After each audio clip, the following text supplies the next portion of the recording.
മുഹമ്മദ് നബിക്ക് ശേഷമുണ്ടായ കർബല യുദ്ധത്തിൽ നബിയുടെ പേരമകനായ ഹുസൈനും മറ്റും വധിക്കപ്പെട്ടു എന്നും അതിനാൽ നബിയുടെ പരമ്പര നിലനിൽക്കുന്നില്ല എന്നാണ് മുസ്ലിങ്ങളിലെ പുരോഗമനവാദികൾ പറയാറുള്ളത്. എന്നാൽ യുദ്ധത്തിൽ നിന്നും രക്ഷപ്പെട്ട സൈനുലാബിദീൻ എന്ന പേരക്കുട്ടി വഴിയാണ് നബിയുടെ കുടുംബം നിലനിന്നത് എന്ന് സുന്നി വിഭാഗവും പറയുന്നു. ലോകത്താകമാനം ഇസ്ലാം പ്രചരിപ്പിക്കുന്നതിൽ നബിയുടെ കുടുംബത്തിൻ്റെ സ്ഥാനം വളരെ ഉയർന്നതാണ്. നബിയുടെ ഈ താവഴിയിൽ യമനിൽ നിന്നാണ് സയ്യിദ് അബ്ദുറഹ്മാൻ ഹൈദ്രൂസി എന്നവർ 18-ാം നൂറ്റാണ്ടിൽ പൊന്നാനിയിൽ വരുന്നത്. പൊന്നാനി പ്രദേശത്തെ ഇസ്ലാമികവൽക്കരണത്തിൽ വലിയ പങ്കാണ് അദ്ദേഹം വഹിച്ചത്. മഖ്ദൂം കുടുംബത്തിൽ നിന്നാണ് വിവാഹം ചെയ്തത്. ഇതിലുണ്ടായ മക്കൾ കേരളത്തിൻ്റെ വിവിധ ഭാഗങ്ങളിൽ ഇസ്ലാമിക പ്രചരണത്തിന് സഹായകരമായി വർത്തിച്ചു. അബ്ദുറഹ്മാൻ ഹൈദ്രൂസി തങ്ങൾ അന്ത്യനിദ്ര ചെയ്യുന്നത് പൊന്നാനിയിലെ വലിയ ജാറത്തിലാണ്. അവരോടൊപ്പം താവഴിയിൽ വന്ന അനവധി തങ്ങന്മാരുടെ ഖബറുകളും അവിടെ കാണാം. ഈ കുടുംബത്തിലാണ് പൊന്നാനിയുടെ സാംസ്കാരിക രാഷ്ട്രീയ മണ്ഡലങ്ങളിൽ പ്രശസ്തനായ സയ്യിദ് മുഹമ്മദ് തങ്ങൾ ജനിച്ചത്. അടുത്ത കാലത്താണ് അദ്ദേഹം മരണപ്പെട്ടത്. സയ്യിദ് അബ്ദുറഹ്മാൻ ഹൈദ്രൂസി തങ്ങളുടെ വംശപരമ്പര ചെമ്പോലയിൽ രേഖപ്പെടുത്തിയ മക്കാമിൽ കാണാം. എല്ലാ വർഷവും തങ്ങളുടെ ആണ്ടനുസ്മരണം നടത്താറുണ്ട്. സയ്യിദ് മുഹമ്മദ് തങ്ങൾ മരിക്കുന്നതിന് തൊട്ടുമുമ്പുള്ള ആണ്ടനുസ്മരണത്തിൽ കോൺഗ്രസിൻ്റെ നേതാവായ സി ഹരിദാസ് വന്ന് സംസാരിച്ചത് ഓർക്കുന്നു. തങ്ങൾ കുടുംബവുമായുള്ള ഹൃദയസ്പർക്കായ ബന്ധങ്ങളെപ്പറ്റിയാണ് അദ്ദേഹം അന്ന് അയവിറക്കിയത്. ഇതുതന്നെയാണ് സെയ്തന്മാർ കേരളത്തിൽ വന്നത് മുതലുള്ള ചരിത്രം. അവരുടെ സ്വഭാവ മഹിമയിലും അവരുടെ ഉന്നതമായ ആദർശങ്ങളിലും ഇന്നാട്ടിലെ പലർക്കും പലതും പഠിക്കാനും പകർത്താനും ഉണ്ടായിരുന്നു എന്നുള്ളതാണ് വാസ്തവം. മനോരോഗികളായ ചിലർ ഇന്നത്തെ സാമൂഹ്യ അന്തരീക്ഷം വളരെ കലുഷിതമാക്കുന്നുണ്ട്. ആഢ്യന്മാരായ മനുഷ്യർ അനുഭവിച്ചു കൊണ്ടിരുന്ന പലതും നഷ്ടപ്പെട്ടപ്പോഴുള്ള വേപതയാണെന്ന് ആർക്കാണ് അറിയാത്തത്? മരണത്തെ ഓർക്കാനും മരിച്ചവരെ ഓർക്കാനും മുസ്ലിങ്ങൾ ഖബർ സന്ദർശനം നടത്തുന്നു.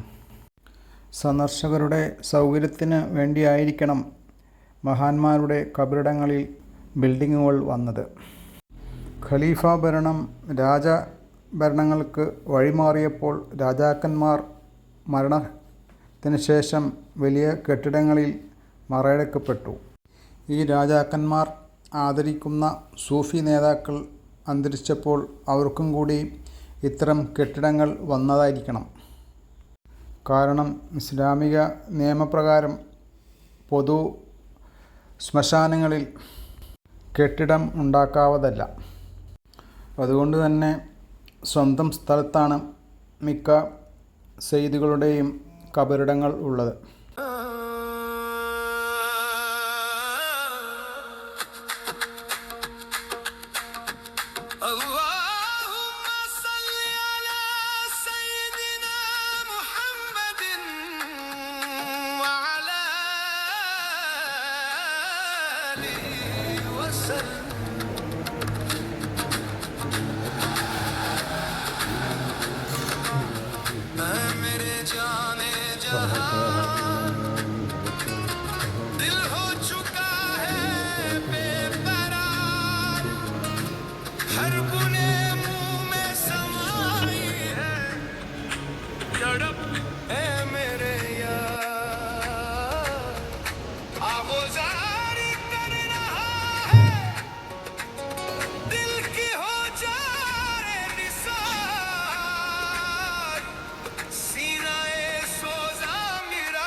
ഖുതുബുസ്സമാൻ ഹൈദ്രൂസ് തങ്ങളുടെ മൗലീദ് ലഭ്യമാണ്.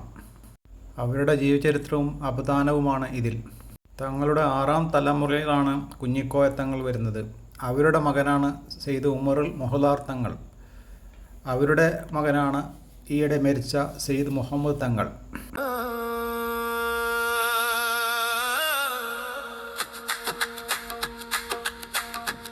اللهم صل على سيدنا പൊന്നാനി കോടതിപ്പടിക്കടുത്ത് കിൽക്കട്ട ജാറം എന്നറിയപ്പെടുന്നതിൽ ഹൈദ്രൂസി തങ്ങളായ ഹുസൈൻ തങ്ങളുടെ മക്ബറ കാണാം. വളരെ പ്രശസ്തമായ ഒരു മക്ബറയാണിത്.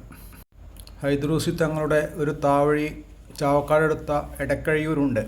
അവിടെ നിന്നാണ് അസ്സരി തങ്ങൾ വരുന്നത്. അതുപോലെ ഒരു മകൻ കൊച്ചി തൈക്കാവിൽ ഉണ്ട്, ബമ്പ് എന്നറിയപ്പെടുന്നു. അവരുടെ ഒരു മകനാണ് നെട്ടൂരിൽ ഉള്ളത്. മറ്റൊരു മകൻ തോട്ടുമുഖത്ത് ഉണ്ട്, ആലുവ തോട്ടുമുഖം. മുസ്തഫൽ ഹൈദ്രൂസ് എന്ന് പറയുന്നു. ആ മക്കാമിൽ 5 പേരോളം കബറടങ്ങിയിട്ടുണ്ട്, മക്കളും പേരമക്കളും എല്ലാം ഉൾപ്പെടെ.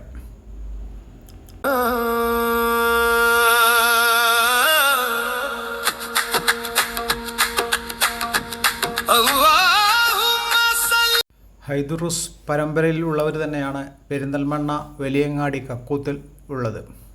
അതുകൂടാതെ പെരിന്തൽമണ്ണ മാനത്ത് മംഗലത്ത് അബൂബക്കർ ഹൈദ്രൂസ് തങ്ങളുണ്ട്. കൂടാതെ താഴേക്കോട് പ്രശസ്തനായ അബ്ദുള്ള അൽ ഹൈദ്രൂസിൻ്റെ മക്കാമും.